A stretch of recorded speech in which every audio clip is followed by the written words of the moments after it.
முஸ்லிம்கள், நல்லோர்கள், குப்பாதுகள், உலமாக்கள், இமாம்கள், தாயிகள், அனைத்து முஸ்லிம்கள் மீதும் நிறைவாகவும் முழுமையாகவும் உண்டாகட்டுமாக.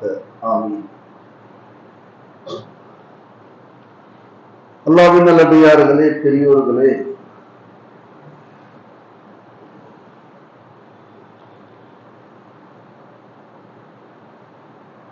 நம்முடைய காலங்களையும் நேரங்களையும் வீணாக்காமல் மறுபடியும் இந்த காலங்கள் கிடைக்காது நம்முடைய வாழ்க்கையில. கொஞ்சம் யோசிச்சு பாருங்க. இப்ப கூட நம்ம யோசிப்போம், என்னுடைய வயதுள்ளவங்க யோசிப்பாங்க, படிக்கிற வயசு மிஸ் பண்ணிட்டோமே. நான் யோசிக்கிற மாதிரி ஆங்கிலம் வரமாட்டது இல்லை, அதுக்காக சொல்றேன். ஆங்கிலத்துல பேசினா வேற மதிப்பு இல்லை. எந்த அளவுக்கு உள்ள வந்திருக்கான் பாருங்க. அவன் அரபியில பேசினா ஒருத்தரும் முடியாது. எந்த சமூகம்? அரபிக்காக உருவாக்கப்பட்ட சமூகம் இது. அரபி பேசினா தெரியாது.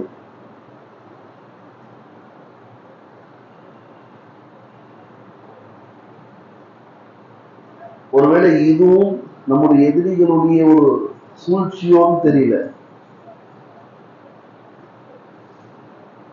சர்ச்சில் ஸ்பீச் பண்ணுவாங்க, நேரடியா போயிருக்க மாட்டோம், மூவிஸ்ல பார்த்துருப்போம் இல்லையா? சும்மா சொல்லுங்க, அது விளங்குமா விளங்காதா? கேட்டா விளங்குமா விளங்காதா? விளங்கும்.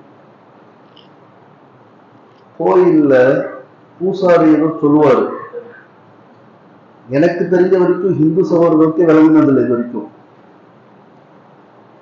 விளங்குமா? அது எந்த மொழி, என்ன திட்டுறானா பேசுறானான்னு தெரியாது. அப்படிதான் மருத்துவம் பழனி பாபா சொல்லுவாங்க. அது உண்மை, அதுதான். இப்ப நம்ம எடுத்து வந்துட்டோம் மஸ்ஜித்ல, நான் ஓதுறேன்னு திருப்பி கேட்டது உங்களுக்கு விளங்குதானே? ஓரளவு விளங்குதுங்க, அல்லது ஓரளவு விளங்குது.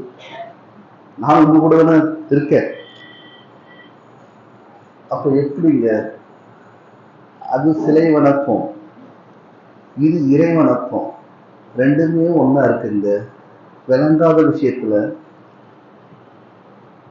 இதுவே விளங்கலையா? சரி,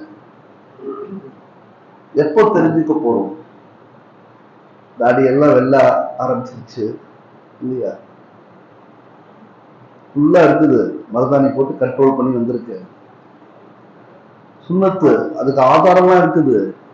கண்டிப்பா தேடி வச்சிருப்பீங்கன்னு தெரியும். ஒரு ஜும்மால பேசினா அப்ப எல்லாருமே அதை பண்ண ஆரம்பிச்சா நல்ல விஷயம்தான். எப்படி இருக்கு யோசிச்சு பாருங்க, தவறு இல்லையே. ரசூலுல்லாஹ் சித்திக் அக்பரை பார்த்து சொல்றாங்க, நிறைய வெண்மை தெரிகிறது, கொஞ்சம் மருதாணி போட்டு பூசிக்கலாமே. நான் திருப்பி அதே கேள்விதான், ரசூலுல்லாஹ் விட பெரிய அவருக்கு யாருங்க? சரி, கொஞ்சம் யோசிச்சு பாருங்க. சமூகம் விழித்துக் கொள்ள வேண்டும். ஏன்னா இன்னைக்கு நம்முடைய நேரங்கள் வீணாயிட்டு இருக்குது. குர்ஆனையும் ஹதீஸ் தான் நம்முடைய உயிருக்கு மேலான உயிர் மூச்சு. ரெண்டுமே அரபியில இருக்குது. சரி, அல்லாஹ் நல்லடியார்களே, பெரியோர்களே, அல்லாஹ்வால் உருவாக்கப்பட்ட பரதான அமல்கள்ல முதன்மையான அமல்னு சொன்னா தொழுகைன்னு சொல்லுவோம். அஸ்ஸலாத்து கைரு மௌசூஇன். அல்லாஹ் உருவாக்கி கொடுத்ததுல தொழுகை அந்த மாதிரி ஒரு பொக்கிஷம். அந்த தொழுகையே நம்முடைய லைஃப்ல எப்படி இருக்குது கொஞ்சம் யோசிச்சு பாருங்க. கொஞ்சம் தன்னுடைய மனதை பார்த்து கேளுங்க. ரமலானுடைய தொழுகை ரமலான் இல்லாத மாதங்கள்ல இருக்குதா? மலக்குமார்களா இருக்கும் இல்ல? எப்படி? பெருநாள் வரைக்கும் மலக்குமார்கள். பெருநாள் அன்னைக்கு ரிலீஸ் பண்றப்போ ஆகுது. பெருநாள் தொழுகை முடிஞ்சோட பாருங்களேன், ஒரு தொகல்னு வரும். அங்க இருக்கிறது பெரும்பாலும் வயசான 4 ஹாஜிமார்கள், லீவ் கொடுக்காத ஹசரத்மார்கள், இமாம். வெக்ஸாயிடுவாங்க. அடா போங்கடா, என்னடா இது வாழ்க்கை. நம்ம எல்லாம் எங்க பீச்ல இருப்பான், அங்க இருப்பான், இங்க இருப்பான். நம்ம வரைக்கும் நல்லா தானே இருக்கு, என்னடா ஆச்சு அப்படின்ற மாதிரி ஒரு கேள்வி. கொஞ்சம் யோசிச்சு பாருங்க. சின்ன சின்ன விஷயங்கள்ல இன்னைக்கு சாதாரண மாதிரி மவுத்து வருது. நல்ல வாலிப வயசு ஒரு முஸ்லீம் நேற்று பார்த்தேன், ஜிம்ல அந்த மாதிரி ஒர்க் அவுட் பண்றாப்புல, என்னெல்லாம் தூக்கிடுவாப்புல ஒரு கையில, இறந்துட்டாருன்னு செய்தி வருது. சரி, அதுதான் அப்படின்னா விடுங்க. இந்த பக்கம் பாருங்க, உறவு பந்தம் எப்படி இருக்குது. கணவருக்கே தெரியாம டைவர்ஸ் ஆகுதுங்க. ஏங்க, டைவர்ஸ் கொடுக்குறவன் அவன் தானே. இங்க அவன்லாம் கிடையாது. இப்போ வக்கீல் நோட்டீஸ், நீதிபதி, வக்கீலும் நீதிபதியா புருஷன். எங்க மார்க்கெட்ல யாருங்க கணவர்? தலாக் யார் கொடுக்க முடியும்? குலாவாக இருந்தாலும் தலாக்காக இருந்தாலும் கணவர் தான் கொடுக்க முடியும். தெரியல, சுத்து சட்டம், அல்லாவுடைய ரசூலுடைய சட்டம். ஆனா கொடுக்கறது யாரு? நீதிபதி, வக்கீலு, போஸ்ட்மேன். அதிர்றான், என்னடா ஆச்சுது. எங்கேயோ கேட்ட விஷயம். பல நாட்களாக வீட்டுல வாழ்ந்துட்டே இருக்காங்களா கணவன் மனைவி, ஆனா பேசிக்கிறது இல்லை. இந்த மாதிரிலாம் கேட்டது இல்லையா? பிள்ளைங்க பாவம், அம்மா அக்காட்ட பேச மாட்டாங்க, அக்கா அம்மாட்ட பேச மாட்டாங்க. பிள்ளைங்க யார்கிட்ட பேசுறது? சில விஷயங்கள் அம்மா தான் நிறைவேற்ற முடியும், சில விஷயங்கள் வாப்பா தான் நிறைவேற்ற முடியும். அந்த மாதிரி நேரங்கள்ல பிள்ளைங்க போய் அம்மா கிட்ட சொல்லுமா, இந்த மாதிரி விஷயமா, அது வாப்பா தான் செய்ய முடியும். சரி, நான் சொன்னா அந்த ஆள் கேட்க மாட்டான், நீனே சொல் போ. அவர் நல்ல மூடா இருந்தா கேட்பாரு. அது அவங்க அம்மா இப்படி சொன்னாங்க அவங்க ஏறிக்கை இருக்கு. இப்படி சொன்னாங்க, நான் செய்ய மாட்டேன் போ. இந்த மாதிரி நிறைய வீட்டுல. இது காரணம் என்ன தெரியுமா? மார்க்கத்தை பள்ளியிலையும் வச்சுக்கல, மார்க்கத்தை வீட்லயும் வச்சுக்கல, மதரசாக்கள்லயும் வச்சுக்கல. இதான் உண்மை. ஆனா மதரசாக்கள், மஸ்ஜிதுகள் டெய்லி ஒண்ணு ஆரம்பிச்சுட்டு தான் இருக்காங்க. அவங்களாம் ஒரு சிலபஸ் உருவாக்குவாங்க. அதுக்குள்ள எங்கேயோ கேட்ட மாதிரி பாரத தாண்டி நானும் வர மாட்டேன், நீனும் வராத, தாண்டவே மாட்டாங்க. டேய், தாண்டி தொலைடா, இது மார்க்குண்டா, எல்லாமே பாரத தாண்டா. அல்லாஹ் சொல்றது பூரா எங்க அவரை சொல்லிட்டாரு, எங்க அவர் சொல்லிட்டாரு, எங்க ஷேக் சொல்லிட்டாரு, நான் இப்படி போக மாட்டேன், போய் தொலை. என்ன இது யாருங்க? குர்ஆன் ஹதீஸ்ல ஒரு ஆயத்தை மறுத்தால் காஃபிர் ஆயிடுவோம். ஆனா மறுக்கலாம் மாட்டாங்க. நாங்க மறுக்கலையே, எதையும் தொட மாட்டோம். புகாரி தொட மாட்டோம், முஸ்லீம் தொட மாட்டோம், திருமதி தொட மாட்டோம். பொம்மை ஆடுது இல்ல, என்ன தொடுவேன்? ஏதோ தொடுவேன், எனக்கு பிடிச்சிட்டு மட்டும் தொடுவேன். என்னங்க வாழ்க்கை? அவனை கேட்கிற, நீ தொடுற கிதாப்ல நிக்காவை பத்தி இருக்கா? இல்லவே இல்லை. இருக்கா சொல்லு. அது நிக்காஹு நிஸ்ஃபுல் ஈமான், நிக்கா என்பது பாதி ஈமான் நாங்க ரசூலுல்லாஹ். நிக்கா பத்தி சப்ஜெக்ட் அதுல இல்ல. வாழ்க்கை பூரா அந்த கிதாப் மட்டும் நீ பிடிக்கிற, அப்ப எப்படி உன்னுடைய வாழ்க்கை சரியாகும்? குர்ஆன்ல இருக்குது நிக்காவை பத்தி, அந்த ஆயத்துல ஓதுனா கூட உனக்கு தெரியாது, தெரியுமா? அர்த்தம் தெரியாது. சரி, நான் ரிக்வஸ்டா தான் சொல்லிட்டு இருக்கேன். இந்த மாதிரி தம்பதிகள்ல ஒரு சின்ன சம்பவம் நடந்துச்சு. என்ன தெரியுமா? காலையில 4 மணிக்கு பிளைட் கணவருக்கு. எத்தனை மணிக்கு? 4 மணிலாம் சும்மா தோராயமா சொன்னதுதான், சம்பவம் உண்மை. 4 மணிக்கு பிளைட். என்ன சொல்ல வர தெரியுங்களா? அவர் என்ன பண்ணிட்டாரு, மனைவி தூங்கக்கூடிய தலகாணி கீழே ஒரு பேப்பர்ல எழுதி வச்சுட்டாரு, 4 மணிக்கு பிளைட்டு, 2 மணிக்கெல்லாம் எழுப்புரு என்ன தயவு செய்துன்னு. அதுக்கப்புறம் பாத்தீங்கன்னா மணி 6 ஆயிடுச்சு. இந்த 6 மணிக்கு எதிர்க்கிற முஸ்லீம்களா இருக்காங்க தெரியுமா? 6 மணிக்கு எதிர்க்கிற முஸ்லீம்கள். நான் சும்மா கேட்கிறேன், நான் 6 மணிக்கு வந்தா இந்த பள்ளியில நீங்களும் நிர்வாகம் என்ன வச்சுக்குவாங்களோ?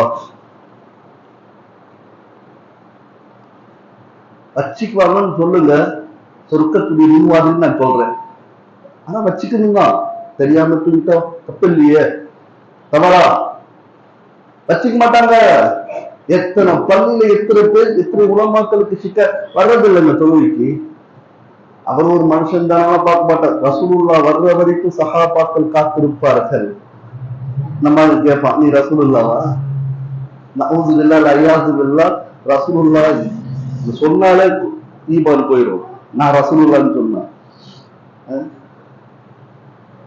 எனவே அல்லாஹ்வுடைய பெரியவர்களே, மணி 6 ஆயிடுச்சு, புருஷன் கணவர் எந்திரிச்சாரு, பிளைட் மிஸ், எப்படி இருக்கும்? மனைவி பார்த்து முறைக்கிறாரு. மனைவி என்ன முறைக்காத, தலகாணியை முறைக்குது, அவருடைய தலகாணிய. என்னடான்னு தலகாணி எடுத்து பார்த்தா மணி 2893 எழுதியிருக்கிறது பேப்பர்ல. எப்படி? எந்த பால நீ போடுறியோ, ஏற்கர் போட்டதா நானும் ஏற்கர் தான், ஃபாஸ்டா போட்டதும் நானும் ஃபாஸ்ட் தான், நீ ஸ்பீன் தான் நான் ஸ்பீன். ஒன்னை விட மனைவி கிட்ட தோத்தவன் ஜெயிப்பாங்க, ரசூலுல்லாஹ் தோத்தாங்க, ஜெயிச்சாங்க. ரசூலுல்லாஹ் தோக்கலையா ஓட்ட பந்தயத்துல? இந்த மாதிரி இனிமேல உங்க வாழ்க்கைலாம் வராது. ஏன்னா நம்ம அந்த மாதிரி மார்க்கமே தெரியாம முடிச்சுட்டு இருப்போம். இந்த சிராத்து முஸ்தகின் பாலத்துல முடிப்பான் சில பேர், எப்படா போகுது, அப்படி வாழ்க்கையை முடிச்சிட்டு இருக்கோம். ஒரு தடவை ரசூலுல்லாஹ் வர்றாங்க வீட்டுக்குள்ள. ஆயிஷா ரலியல்லாஹு தஆலா அன்ஹா ரொம்ப உடம்பு சரியில்லாம இருக்காங்க. என்னால முடியல இல்லைன்னு சொல்லும் போது ரசூலுல்லாஹ் என்ன சொன்னாங்க தெரியுமா? பயப்படாத ஆயிஷா, ஒன்றும் ஆகாது, அப்படி ஆனாலும் நானே கஃனிட்டு, நானே தொழுக வச்சு, நானே அடக்கம் செய்யறேன். என்னங்க தப்பா சொன்னாங்க? இந்த மாதிரி ஒரு ஆசை இருக்குதா உங்களுக்கு? எப்படி எப்போடா போக சொல்றல, திண்ண எப்போ காலியாகும், அண்ணன் எப்போ சாவானா? மாத்தி சொல்லுமா, அண்ணன் எப்போ சாவா, திண்ண எப்போ காலியாகும்? கேட்க அல்லாஹ் அக்பர். ரசூலுல்லாஹ் சொல்றது என்ன? நான் ரசூல், கணவரா சொல்லல, நான் ரசூலா இருக்கிறேன், நான் கஃனிடுறேன், நானே தொழு வைக்கிறேன், ரசூல் தொழு வைக்கிறாங்க, நானே அடக்கம் பண்றேன். நீங்க எவ்வளவு பாக்கியசாலி, அந்த அர்த்தத்துல ரசூலுல்லாஹ் சொல்றாங்க. ஆனா அவங்க வேற அர்த்தத்துல விளங்குறாங்க. இதுதான் மனைவி. நீங்க உங்க மூளைக்கு ஏற்ற மாதிரி மனைவிய வளைக்கணும்னு நினைச்சீங்கன்னா உடஞ்சிரும். சாப்பாடு கிடைக்காது, அம்மா ஹோட்டல் தான். புரிஞ்சுங்களா? கொஞ்சம் யோசிச்சு பாருங்க. மார்க்கத்தை கொடுங்க. உங்களுக்கே தெரியலன்னா அவங்களுக்கு எப்படி தருவீங்க மார்க்கம்? உங்கள்கிட்ட நீங்களே ஜீரோவா இருந்தா அவங்களுக்கு எப்படி மார்க்க தர முடியும்? ஒரு கவிஞன் சொன்னா, தண்ணீருக்கு பக்கத்துல தண்ணீர், தண்ணி தண்ணி எல்லாத்தையும் இழுத்துட்டு போகும். வயநாடு என்ன ஆச்சு? வெள்ளம் எத்தனை பேரை ஷஹீதாக்குச்சு முஸ்லிம்களை, எத்தனை கட்டெடுத்து இடிச்சுச்சு, சுனாமி என்ன ஆக்குச்சு. அப்படிப்பட்ட தண்ணீர் எதிராக சிறிய மீன் நீந்தினாலும் ஒத்துழைக்கும். விளங்கலையா? வயநாடு போன்ற ஒரு ஊரே காலி பண்ணக்கூடிய தண்ணீருடைய பவர், நூஹ் அலைஹிஸ்ஸலாத்து வஸ்ஸலாமுடைய காலத்துல அந்த பிரளயம் தண்ணீர் மூலமா தான் அங்க காலி பண்ணா. சுனாமி நம்ம கண்குள்ளால பார்த்தோமா இல்லையா? பார்த்தவங்க இருப்பாங்க, இல்லைன்னா நடந்து நம்ம தொலைக்காட்சியில பார்த்துருப்போம், இப்ப கூட யூடியூப்ல இருக்கும். அவ்வளவு பெரிய, இப்ப கூட 2 நாள் முன்னாடி நாகப்பட்டினத்துல கடல் தண்ணி உள்ள வந்துருச்சு, தெரியுமா? எங்க தெரிய போகுது? என் வாட்ஸ்அப்ல யார் வந்தா இன்பாக்ஸ்ல தெரியாத உட்காந்துருக்க, நீ வேற அதுல திரும்பீங்க. கடல் தண்ணி எங்க உள்ள வந்தா நாவ நாட்டி என்ன, என் ஆள் வந்தா போதும், ஆளா வாங்கதான் போறீங்க. நாங்களே உண்மையா சொல்றேன், எங்க வாழ்க்கையில எப்படி தெரியுமா இருக்கிறது சொல்றேன், தயவு செய்து கேட்டுக்குங்க. நிக்கா முடிஞ்சிருச்சு எனக்கு. எங்க அக்கா கேட்டாங்க, உன் மனைவி யாருன்னு தெரியுமா? எனக்கு நிக்கா ஆயிடுச்சு, அல்ஹம்துலில்லாஹ் சொல்லிட்டு கையெழுத்து போட்டுலாம் வீட்டுக்கு வந்துட்டேன். மாப்பிள்ளையா, மனைவி யாருன்னு தெரியுமான்னு கேட்டாங்க. தெரியாதுன்னு சொன்னேன். வல்லாஹி மெஹராப்ட நின்று சொல்றேன். இதை டூட்டி கேட்ஸ் என்ன சொல்ற, பழைய காந்தியடிகளுடைய சிஷ்யன் அப்படின்பீங்க. 2004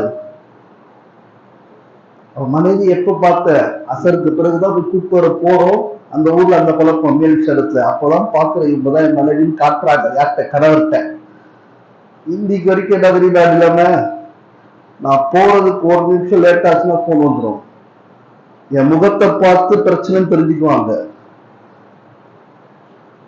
அந்த மாதிரி மனைவியை பாருங்க. உலமாக்களுடைய குடும்பம், அவங்களுடைய 4 தந்தைகள், சிறிய தந்தை, பெரிய தந்தை, எல்லா உலமாக்கள். இங்கே பல வருடமா ஹாஃபிஸா இருந்தாங்க. என்னுடைய மனைவியுடைய சகோதரர் சொல்லக்கூடிய நோக்கம் விற்கப்படுகின்றோம். நீங்க பொருளாயிராதீங்க. எனவே அல்லாஹ் நல்லடியார்களுக்கு போது இவ்வளவு பெரிய தண்ணீர் எதிர்த்து மீன் போராடுமா? அந்த தண்ணீரை அதை மட்டும் தண்ணீர் அனுமதிக்கும். ஏன்? கப்பல் கரை தட்டும், சில சமயத்துல புயல்ல படகு கவுந்துரும், கட்டிடங்கள் இடிஞ்சிரும், எல்லாம் நடக்கும். சாதாரண சின்ன மீன் அதை எதிர்த்து போராடும். அதுக்கு ஒத்துழைக்கும் தண்ணீர். ஏன் சொல்லுங்க? அதோடைய உயிரே அதுலதான் இருக்குதுன்னு.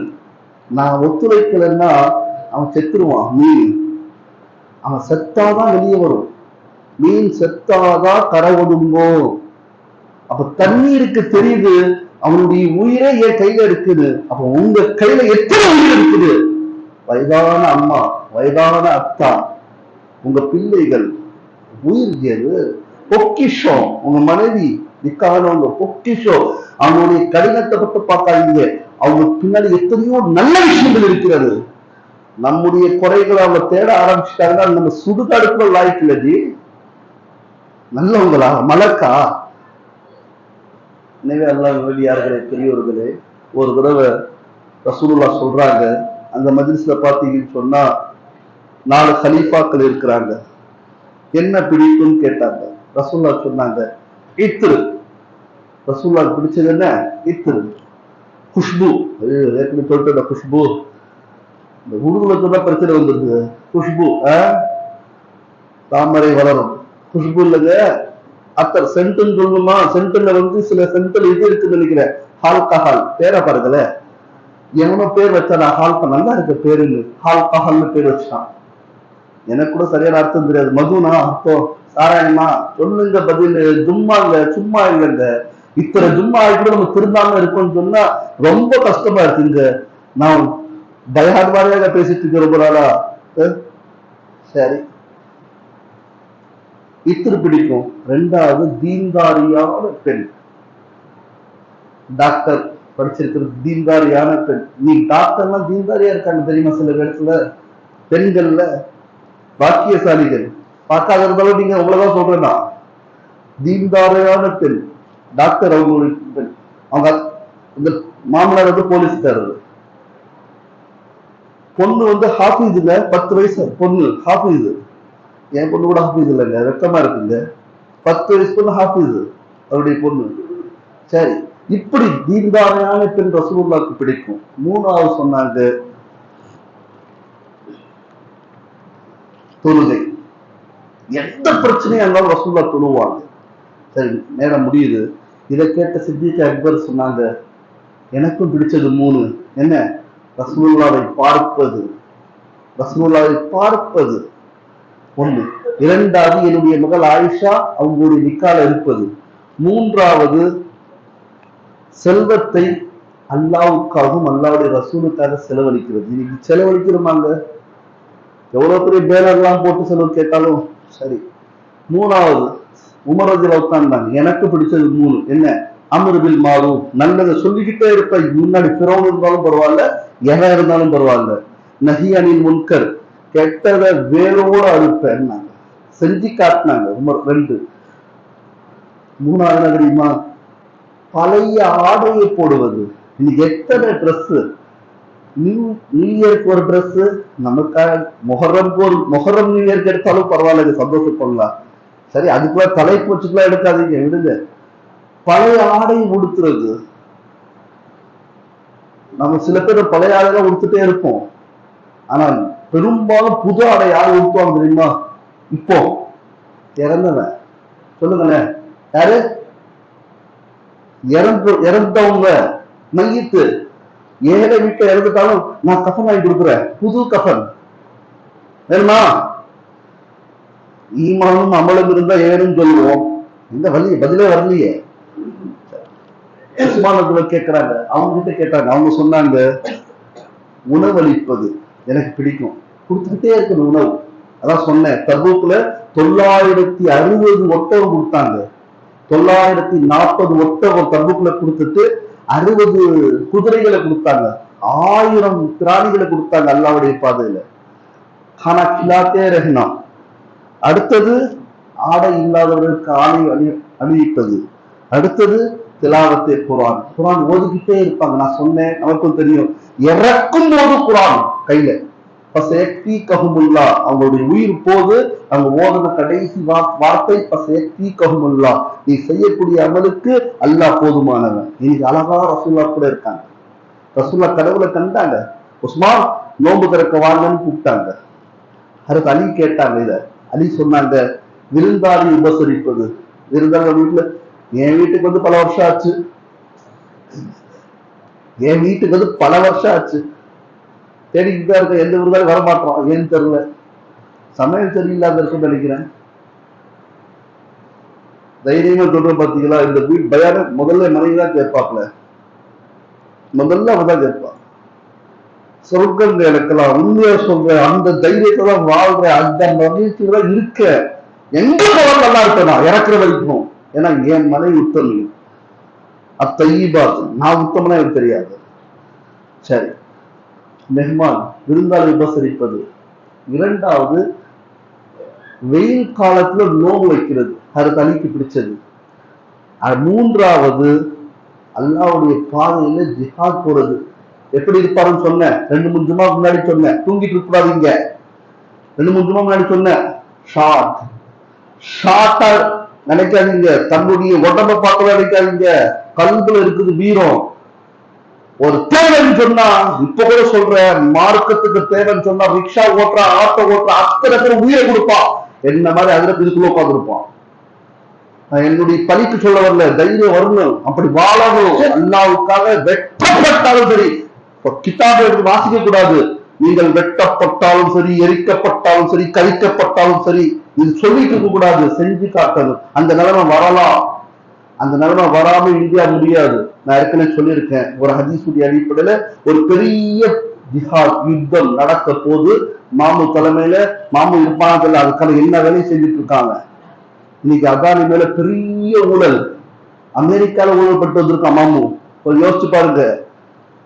எந்த நியூஸ்லயும் சொல்ல மாட்டான், ஏதோ கொஞ்சம் கொஞ்சம் அங்கிருந்து வரும், நல்லா பார்த்துட்டு இருக்கான். சரி, அதை பத்தி பேச வர நேரம் இல்லை. இதை கேட்டோட ஜிப்ரீல் இறங்கிட்டாங்க. ஜிப்ரீல் நம்ம இறங்கிட்டாங்க. எனக்கும் 3 பிடிக்கும். என்ன தெரியுமா? வழி தெரியாதவர்களுக்கு வழி காட்டுவது. இரண்டாவது, ஏழை வணக்கசாலியை விரும்புவது. ஏழை வணக்கசாலியை வருங்க, இங்க யாரும் ஏழை பணக்காரன் கிடையாது. என்னை விட நல்ல ஆலிமா இருந்தா அவர் இமாமாயிரலாம், அவ்வளவுதான். சமத்துவம் இங்க எல்லா பள்ளியிலும் இருக்குது. அதே மாதிரி 3வது விஷயம், குடும்பசாலியத்தால, குடும்பம் அதிகமா இருக்க சில பேருக்கு பிள்ளைகள்லாம், அப்படி கஷ்டப்படுறவங்களுக்கு உதவுறது. நீ பாக்குறோமா, நம்ம அண்ணன் கஷ்டப்படுவாரு, தம்பி பேசாட்டி போட்டோம், பாக்காட்டி போட்டோம், நீ செய்யற கடமை செஞ்சுட்டு போ. அவன் பார்க்கணும் பாராட்டணும் கிடையாது. பெருமைக்காக பாராட்டுக்காக வாழ்க்கை வாழ வேண்டாம். அல்லாஹும் அதே நேரத்துல வகி இறக்குனா. எனக்கும் 3 பிடிக்கும் மனிதருடைய செயல்கள். ஒன்று, அவருடைய நேரத்தையும் அவருடைய செல்வத்தையும் என்னுடைய பாதையில செலவழிக்கக்கூடியவர்களை எனக்கு பிடிக்கும் ஃபர்ஸ்ட். இரண்டாவது, தவறு செய்துட்டு அழுகுறான் பத்தியா அல்லா கிட்ட, டேய் தனியா சிரிச்சா கூட தப்பு சொல்ல மாட்டாங்க. ஜி தனியா சிரிச்சா பைத்துக்காரன்னு சொல்லுவாங்க, எல்லாரும் முன்னாடி சிரிச்சா ஒன்றும் பிரச்சனை இல்லை. ஆனா தனியா அழுது பாருங்க, ஏதோ வாங்கியிருக்கான், ஏதோ சம்திங் ராங். வீட்டுல எல்லாரும் தூங்கும் போது சமீபத்துல ஒரு சம்பவம் நடந்துச்சு. எனக்கு 12:30 மணிக்கு இங்கிலீஷ்ல உட்காந்து அழுதுட்டு இருந்தேன். நான் என்ன விஷயத்த சொல்றேன்னு நினைக்கல, அந்த அழுகையில சந்தோஷமா இருக்கேன். நான் அழுகுது அல்லா கிட்ட. எதுக்கு நான் என் அமலை காட்டுறதுக்கு சொல்றேன்னு நினைக்காது. நவுசுபில்லா அல்ல யாசுபில்லா, பிராக்டிக்கலா வாழணும், யதார்த்தமா இருக்குன்னு நினைக்கிற சொல்லிடுறேன், வேற ஒண்ணும் கிடையாது. தன்னுடைய பாவத்தை நினைச்சு அழுகுறா பாருங்க, அவனை விட நல்ல முக்மீன் யாருங்க சொல்லுங்க நீங்க? அவனை விட நல்ல ஹஜ்ரத் யாரு? அவனை விட நல்ல வலியுல்லா யாரு? அவனை விட நல்ல தாய் யாரு இருந்தா சொல்லுங்க. ரசூலுல்லாஹ் அழுவாங்க, பத்ருடைய இரவுல அழுதுட்டே இருந்தாங்க. இது பிடிக்கும்னாங்க. அதே மாதிரி பசி வந்த நிலையில பொறுமையா ஹலாலான உணவை தேடுறான் பார்த்தீங்களா, அந்த அடியானை பிடிக்கும் என்று அல்லாஹ்வுடைய வஹி இறங்கியது. எனவே அல்லாஹ் நல்லடியார்களே, பெரியோர்களே, அல்லாஹு தஆலா நம் அனைவருக்கும் யதார்த்தமாக இஸ்லாத்தோடும் ஈமானோடும் ஈமானுடைய கல்வியோடும் விளங்கி கொண்டு அல்லாஹ் எந்த நோக்கத்திற்காக நம்ம இங்க அனுப்பினானோ அந்த நோக்கத்துல நம்ம வெற்றி பெறணும். மற்றதெல்லாம் நமக்கு தேவையே கிடையாது. இன்ஷால்லா நமக்கு அல்லாஹ் நல்லா வச்சிருப்பான். இதுக்கிட்ட ஒரு பெரிய வாழ்க்கை இருக்குது. குர்ஆன் முழுக்க அல்லாஹ் சொல்றான். இந்த இந்த 40 வருஷம் வாழ்க்கை இல்ல, இறந்த பிறகுதான் வாழ்க்கையே இருக்குது. வாக்குறுதி அல்ஹம்துலில்லாஹ் ரப்பில் ஆலமீன். சொல்லுங்கள் சொல்லுறோம் 5 நிமிடம்.